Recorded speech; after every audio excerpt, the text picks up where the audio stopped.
जय हिंद, नमस्कार, सुप्रभात इग्नू के सभी दोस्तों को। जैसा कि इसके पहले हम MHD2 का पार्ट 1 ला चुके हैं, अब हम देखते हैं पार्ट 2, जिसमें कुछ निबंधात्मक तरीके के जो प्रश्न होते हैं उनको कवर किए हैं। अब हम कवर करते हैं आगे के कुछ प्रश्न जो महत्वपूर्ण हो सकते हैं लॉन्ग आंसर है निबंधात्मक तरीके से।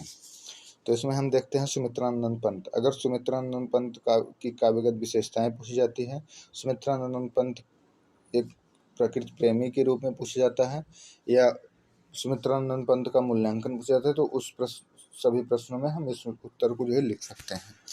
इसमें हम देख सकते हैं जो की पॉइंट्स है, पहले आंसर में अपने से की पॉइंट्स को लिखेंगे, उसके बाद हम लिखना शुरू करेंगे कि इससे शिक्षक को पता चल जाएगा कि विद्यार्थी क्या कहना चाहता है, इस प्रश्न पे विद्यार्थी की पकड़ कितनी है। प्रकृति का चित्रण, आलम्बन का रूप, अलंकारिक, रहस्यात्मक, इस तरीके से हम इन बिंदु को देख सकते हैं। ये 3 बिंदु बहुत महत्वपूर्ण हैं जो इन्हें आधुनिकता की ओर प्रदर्शित करते हैं कि आधुनिक थे सुमित्रानंद पंत। विचारों की परिवर्तनशीलता, राष्ट्र प्रेम की भावना, सुधारवादी दृष्टिकोण। इसके बाद हम इस तरीके से भूमिका लिखते हैं। फिर की पॉइंट्स को अपने ऐसे हम किसी भी ग्राफ में या डायग्राम में किसी भी तरीके से या पाई के माध्यम से हम इसको दर्शा सकते हैं। जरूरी नहीं गोला आकार, कुछ भी त्रिभुज, कुछ किसी भी तरीके से हम लिख सकते हैं। इसके बाद हम इसको लिखते हैं। लगातार हम बता रहे हैं, आप उदाहरण दे सकते हैं अपने बुक के माध्यम से या गूगल से निकाल के कहीं से भी उदाहरण कुछ याद कर लीजिए। अपने प्रश्नों में जरूर से जरूर उदाहरण लिखिए।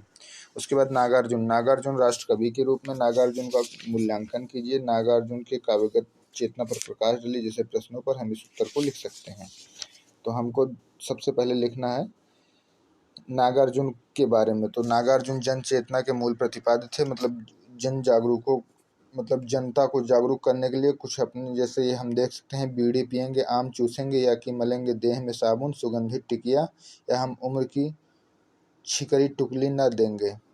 अर्थात जनता को में जागरूकता या चेतना लाने के लिए एक आलोचनात्मक कविता के माध्यम से ये बताना चाहते हैं कि जन चेतना को लाना चाहिए। कैसे आएगा?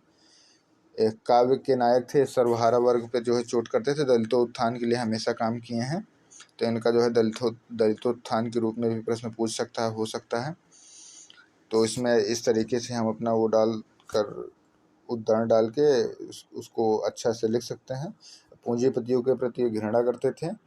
जितने भी पूंजीपति थे, इनको लगता था यही कि वो गरीबों का लूट के पूंजीपति बने हैं, तो उससे ये बहुत घृणा करते हैं। कई बार इनके कई वो काव्यांश या गद्यांश भी लिखे, काव्यांश भी लिखे हैं पूंजीपतियों की घृणा पर। व्यक्तिगत परिस्थितियाँ थी कुछ और, व्यक्तिगत परिस्थितियों को अपने उसमें लिखने का प्रयास करते थे। जन भाषा का प्रयोग, ये ऐसे कवि थे जो अपने जन भाषा का ही प्रयोग करते थे, अन्य भाषा का नहीं करते थे।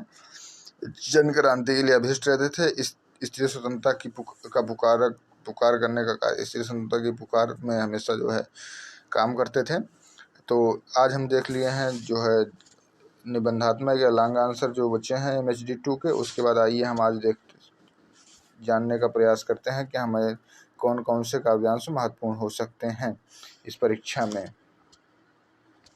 तो हमारे लिए जैसे महत्वपूर्ण हो सकते हैं, अगर हम देखें स्टार्टिंग से, तो मैथिली शरण गुप्त का साकेत का 9वें सर का काव्यांश हम पढ़ सकते हैं, जो काफ़ी बार पूछा गया। उसके बाद जयशंकर प्रसाद का आशु काव्यांश। उसके बाद सूर्यकांत त्रिपाठी निराला का, जिसमें इनकी जो है 4 काव्यांश शामिल किए गए, जिसमें से आप बांधो न नाव इस ठाव बंधु इसको पढ़ सकते हैं। सुमित्रानंद पंत का भारत रसिम, भारत माता है, जिसमें से हमें भारत माता ज़्यादा महत्वपूर्ण लगता है, तो उसको हम पढ़ सकते हैं। महादेवी वर्मा का है मैं नीर भरी दुख की बदली पढ़ सकते हैं। उसके बाद नागार्जुन का अकाल और उसके बाद खुरदुरे पैर, शासन की बंदूक, ये कुछ महत्वपूर्ण हो सकता है। अज्ञेय का यह दीप अकेला बहुत ही महत्वपूर्ण है, इसको आपको पढ़ के ही जाना है। उसके बाद और ज़्यादा इम्पोर्टेंट है नहीं। मुक्तिबोध का अंधेरे में बहुत बड़ी कविता हो जाएगी, इसको पढ़ना काफ़ी मुश्किल भी होगा, तो हम पढ़ सकते हैं रघुवीर सहाय की अंधी पिस्तौल, हंसो हंसो जल्दी हंसो, ये बहुत महत्वपूर्ण हो जाएगा। उसके बाद श्रीकांत वर्मा का अगर हमको पढ़ना है तो तीसरा रास्ता पढ़ सकते हैं। धूमिल पांडे की जो है नक्सलवाड़ी और रोटी और संसद पढ़ सकते हैं।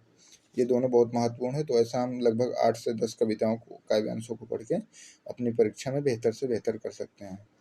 तो आप इन सब कविताओं को पढ़िए और अपने व्याख्यात्मक संबंधी प्रश्नों को हल कीजिए, परीक्षा में अच्छा प्रदर्शन कीजिए। धन्यवाद।